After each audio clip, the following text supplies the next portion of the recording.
প্রিয় ছাত্রছাত্রী, আজকে আমি তোমাদেরকে এই ভিডিওর মাধ্যমে ক্লাস 9-এর ইতিহাসের যে সমস্ত প্রশ্নগুলো দেওয়া হয়েছে 2025 সালের সেকেন্ড সামেটিভের জন্য ইতিহাসের 6 নম্বর স্কুলের পেজ নম্বর 408, সেখানে যে সমস্ত প্রশ্নগুলো আছে সমস্ত প্রশ্নের উত্তর আমরা আলোচনা করবো আজকে এই ভিডিওর মাধ্যমে। তোমরা শুরু থেকে শেষ অবধি অবশ্যই দেখবে ভিডিওটা, এবং চ্যানেল যদি নতুন হয়ে থাকে অবশ্যই চ্যানেলটাকে সাবস্ক্রাইব করে রাখবে পরবর্তী স্কুলগুলোর প্রশ্ন উত্তর পাওয়ার জন্য। এবং এর আগের স্কুলগুলোর সমস্ত প্রশ্নের উত্তর আমরা আলোচনা করে দিয়েছি, তোমরা প্লেলিস্ট থেকে পেয়ে যাবে, সেগুলো অবশ্যই তোমরা সেখান থেকে দেখে নিও। আজকে আমরা এই 6 নম্বর যে স্কুল সেখানে যে প্রশ্নগুলো দেওয়া আছে সেগুলো আলোচনা করবো।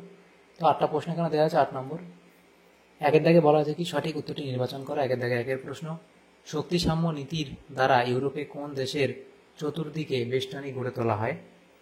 তো সেটা এখানে হবে অপশান সি, অর্থাৎ ফ্রান্স।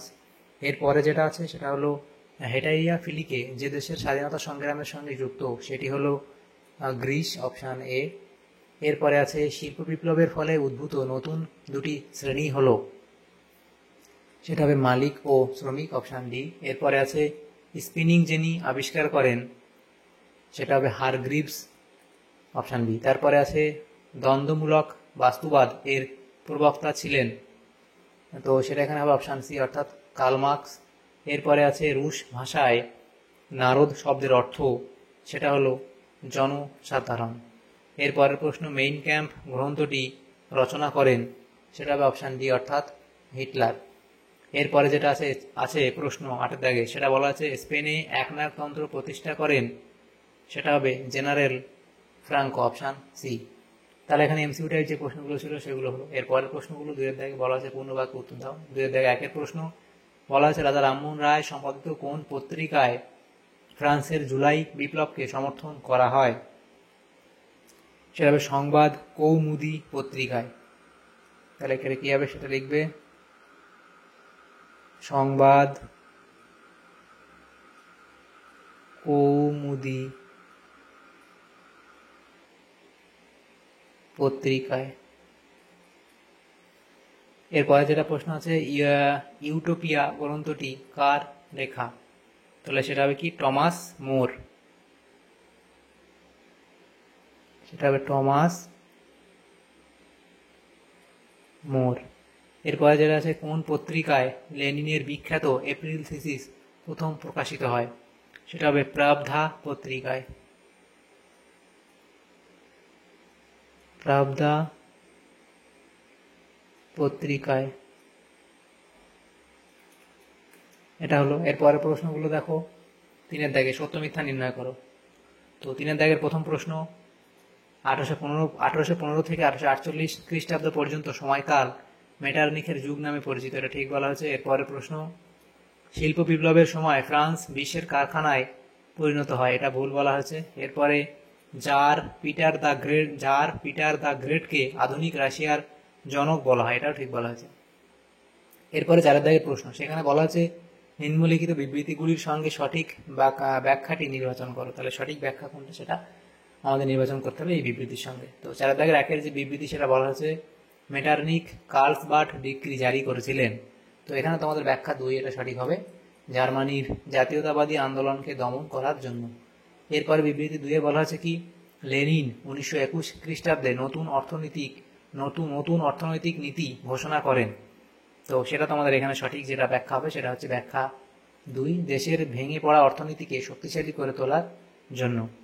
তাহলে এগুলো হলো। এরপরের প্রশ্ন আমাদের দেওয়া আছে 5-এর দাগের 2-3টি বাক্যে নিম্নলিখিত প্রশ্নগুলির উত্তর দাও, যে কোনো 4টি। তো প্রত্যেকটা প্রশ্ন 2 নম্বর করে 8 নম্বর এগুলো আছে। এরপরে 6-এর দাগের প্রশ্ন, এখানে 2 নম্বর 4 নম্বর করে আমাদের দুটো প্রশ্ন উত্তর করতে হবে 8 নম্বর, এবং 7-এর দাগের প্রশ্ন আছে কি আমাদের 8টা প্রশ্ন, এখানে 8টা নয়, একটা প্রশ্ন উত্তর করতে হবে 8 নম্বর। তো 5-এর দাগের প্রথম প্রশ্ন কি বলা আছে, জোল ভেরাইন বলতে কি বোঝো? তাহলে জোল ভেরাইন সম্পর্কে তোমরা কি বোঝো সেটা এফ দিয়ে লিখলে। দ্বিতীয় প্রশ্ন, ভিয়েনা সম্মেলনে 1815 খ্রিস্টাব্দে গৃহীত নীতিগুলি কি ছিল? তাহলে লিখে ভিয়েনা সম্মেলনে গৃহীত নীতি বলে পয়েন্ট করে, সেখানে লিখে দীর্ঘ আলাপ আলোচনার পর এই সম্মেলনে 3টি নীতি গৃহীত হয়। 1 নম্বর ন্যায্য অধিকার নীতি, ক্ষতিপূরণ নীতি, ও 3 নম্বর শক্তি সাম্য নীতি। 3-এর দাগের প্রশ্নে বলা হচ্ছে ঘেটো কাকে বলে? তাহলে ঘেটো সম্পর্কে কি তোমরা জানো? ঘেটো সম্পর্কে এফ দিয়ে লিখলে ঘেটো কি। তারপরে প্রশ্ন, প্রথম বিশ্বযুদ্ধে গড়ে ওঠা পরস্পর বিরোধী শক্তি জোট দুটি নাম লেখো, ত্রিশক্তি চুক্তি ও ত্রিশক্তি মৈত্রী। এর পরের প্রশ্ন 5-এর দাগে বলা হয়েছে, আচ্ছা এটা তোমরা লিখবে কি হুভার মরাটোরিয়াম বলতে কি বোঝো? তাহলে তার উত্তর তোমরা লিখবে হুভার মরাটোরিয়াম কি। এরপরের প্রশ্ন 6 দাগের প্রশ্ন, প্রথম বিশ্বযুদ্ধের প্রত্যক্ষ কারণ। তাহলে প্রথম কারণ লিখবে সেরাজেভো হত্যাকাণ্ড। তাহলে সেরাজেভো হত্যাকাণ্ড কি হয়েছিল, কেন সেটা সেরাজেভো হত্যাকাণ্ড নামে পরিচিত, সেই সম্পর্কে তোমাদের লিখতে হবে। এরপরের প্রশ্ন দেখো দেওয়া হয়েছে কি আমাদের 6 দাগের প্রশ্ন। 6 দাগের প্রশ্নতে কি বলা হয়েছে যে 7-8টি বাক্যে নিম্নলিখিত প্রশ্নগুলির উত্তর দাও, যে কোনো 2টি। প্রথম প্রশ্ন, ইংল্যান্ডে শিল্প বিপ্লব প্রথম সংগঠিত হওয়ার 4টি কারণ। তো ভূমিকা একটু লিখবে, এখানে ভূমিকা। তারপর শিল্প বিপ্লবের সূচনা হয়েছিল ইংল্যান্ডে, প্রথম শিল্প বিপ্লব ঘটার কারণ। আচ্ছা, এখানে এই লাইনটা এখানে হবে, অর্থাৎ পৃথিবীর অন্যান্য দেশের তুলনায় ইংল্যান্ডে প্রথম শিল্প বিপ্লব সূচনা হয়েছিল, এই অবধি হবে। তারপর নিচের লাইন লিখবে ইংল্যান্ডে প্রথম শিল্প বিপ্লব ঘটার কারণ বলে এখানে লিখবে অনুকূল পরিবেশ, কাঁচামালের যোগান, সুলভ শ্রমিক, মূলধনের প্রাচুর্য বলে এই পয়েন্টগুলো করবে। তারপরে যে প্রশ্নগুলো আছে দেখো, এখানে বলা হয়েছে কি 2 দাগের প্রশ্ন, টিকা লেখো ইয়ং ইটালি দল। তাহলে ইয়ং ইটালি সম্পর্কে আদর্শ, জনপ্রিয়তা ইত্যাদি পয়েন্ট করে এফডি লিখলে। তারপর টিকা লেখো এপ্রিল থিসিস। তাহলে এপ্রিল থিসিস সম্পর্কে লিখবে। তারপরে যেটা দেওয়া আছে কি সেটা হলো 4 দাগের প্রশ্ন, ভাইমার প্রজাতন্ত্র সম্পর্কে সংক্ষেপে আলোচনা করো। তাহলে ভাইমার প্রজাতন্ত্র পয়েন্ট করবে, তার কার্যকলাপ লিখবে। তারপর ভাইমার প্রজাতন্ত্রের ব্যর্থতা, প্রথমত কি কি ছিল, দ্বিতীয়ত কি, এই পয়েন্টগুলো করে এফডি লিখবে। এরপরে প্রশ্ন 7 দাগের প্রশ্ন, সেখানে বলা আছে 15-16টি বাক্যে নিম্নলিখিত প্রশ্নের উত্তর দাও, যে কোনো একটি। প্রথম প্রশ্ন, মেটারনিক ব্যবস্থা কি, কেন তা ব্যর্থ হয়েছিল। তাহলে মেটারনিক ব্যবস্থা বলে পয়েন্ট করে তোমরা লিখবে অস্ট্রিয়ায় মেটারনিক ব্যবস্থা, ইউরোপে মেটারনিক তন্ত্র ইত্যাদি পয়েন্টগুলো করবে। এবং মেটারনিক তন্ত্রের যে ব্যর্থতার কারণ সেটা লিখবে এখানে, অতিরিক্ত রক্ষণশীলতা এবং সমকালীন যুগের ভাবধারাকে অস্বীকার করার ফলে ব্যবস্থা সফলতা পায়নি। মেটারনিক পদ্ধতি ছিল নেতিবাচক, সুবিধাবাদী ও দমনমূলক। ফরাসি বিপ্লবের ধ্বংসাত্মক দিকের প্রতি মেটারনিকের দৃষ্টি পড়েছিল, বিপ্লবের গঠনমূলক দিকগুলি তিনি দেখতে পাননি। মেটারনিক পদ্ধতি প্রয়োগের ক্ষেত্রে ইউরোপের সব দেশে সহযোগিতা করেনি, বাস্তব অবস্থা উপলব্ধি করতে না পারায় তাই প্রতিক্রিয়াশীল নীতির বিফলতার প্রধান কারণ হয়ে ওঠে। দ্বিতীয় যে প্রশ্ন, সেখানে বলা আছে জার্মানির ঐক্য আন্দোলনে বিসমার্কের ভূমিকা আলোচনা করো। তাহলে জার্মানির ঐক্য সাধন, সেখানে বিসমার্কের কূটনীতি, রক্ত ও লৌহনীতি এবং সেই তার মধ্যে এই পয়েন্ট ডেনমার্কের সঙ্গে যুদ্ধ, অস্ট্রো-প্রাশিয়া যুদ্ধ এবং ফ্রাঙ্কো-প্রাশিয়া যুদ্ধ, এই পয়েন্টগুলো করে এই অবধি লিখবে। তারপর তৃতীয় প্রশ্ন যেটা দেওয়া হচ্ছে সেটা হচ্ছে 1929 খ্রিস্টাব্দে মহামন্দার কারণ ও তার প্রভাব আলোচনা করো। তাহলে অর্থনৈতিক মহামন্দার কারণ সমূহ, মার্কিন ঋণের পরিণাম, সঞ্চয় প্রবণতা, কৃষি সংকট, মার্কিন বাণিজ্যে সংকোচন, উৎপাদন বৃদ্ধি, এই পয়েন্টগুলো করবে।